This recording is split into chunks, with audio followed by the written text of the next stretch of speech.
Hey Empowered Yoga Teachers, I'm Rena and I'm back with you today with another episode of Yin is Your Friend, where I teach you all about Yin Yoga teaching, tips, and tutorials. And this is also great for Yin Yoga students because if you go to Yin Yoga classes, a teacher may not always offer all the alternatives, and this way you can learn some of your own.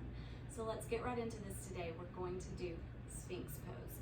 So the first thing to do is to have your students come down on, I'm actually going to turn a little sideways, come down onto the belly all the way to the floor and just rock a little left and right in the hips and find some stillness here. And you could have the forehead on the palms, find some softness in the shoulders, and just decide, let them decide where they would rather be.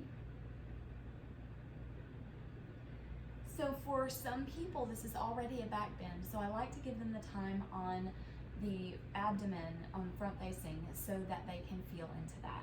So then from there, my favorite way to teach this is just to have the arms go forward and look out over the fingertips, not cranking the neck. So you want to just encourage some neutrality in the neck, looking out over the fingertips, and then rock left and right a little bit, and then have them start, as they're rocking, slowly start pulling the elbows back and maybe stop at about halfway. And then shoulders go down. The neck is long. And so this creates a little bit of back bend in the lumbar and a little bit in the thoracic. So that's a good place to check in. Because we're trying to have a safe compression of the joints, we want to not use the leg and glute muscles if that is okay. So the way that you would know that isn't okay is if there's any pinching or tingling or shooting pain sensation in their back.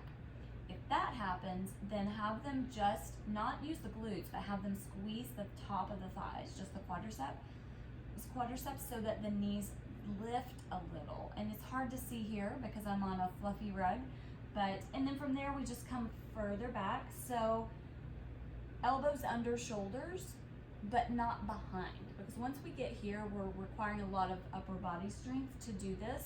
So elbows under shoulders, pressing the palms firmly into the ground. So it is requiring some upper body strength, but the lower body from the waist down is as soft as it safely can be. And then the neck is long. Now another thing you can do here, and I love to do this, is put a block here and rest the head, but keep the shoulders up. So the difference is, shoulders back. So the difference is this is sinking and this is really lifted. And then you could have a block here if your neck feels any strain. And then from here, if you have students who want a little more, this posture is so great for sacrolumbar decompression. But again, and it can also be really good to relieve disc pain, but it really kind of, disc issues, but it really kind of depends on what they have. So make sure that you're talking to them and you know what's going on with them. So shoulders are down. And then for a little bit more here, you can move into a version of seal. So I would walk the hands at least a handprint forward, and then maybe they start to straighten into those arms. But watch what happens in the back, pelvis, and legs, because I wouldn't do this if it required somebody to have to use their glute muscles to keep it from being painful. So a better option in that case would be here.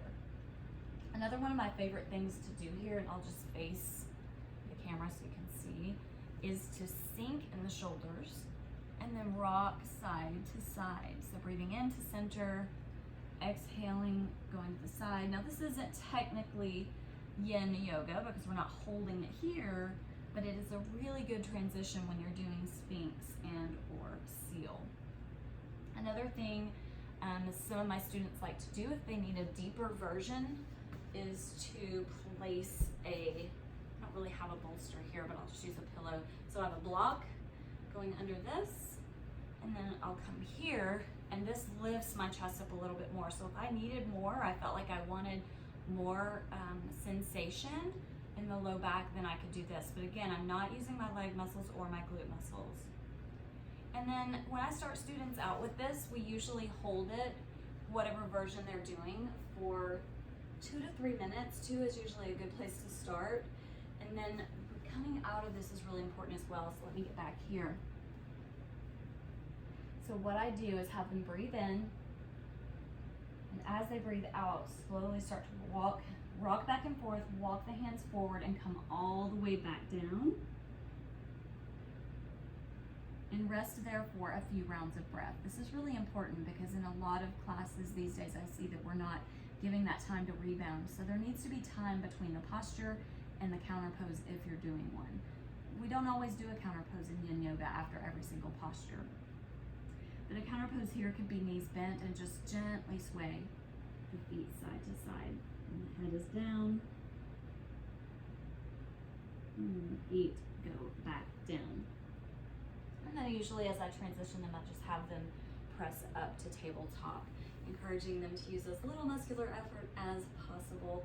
So I hope this is helpful to you today. Comment below and let me know what you think. I'd love to hear from you. And this weekend I'm in Ohio doing training, and this is my host's house, so I have this great space to work in, and I have a training coming up in Little Rock in September. So I'd love to see you there. Drop me a DM or comment below if you have any questions. Have a great day, and remember, yin is your friend.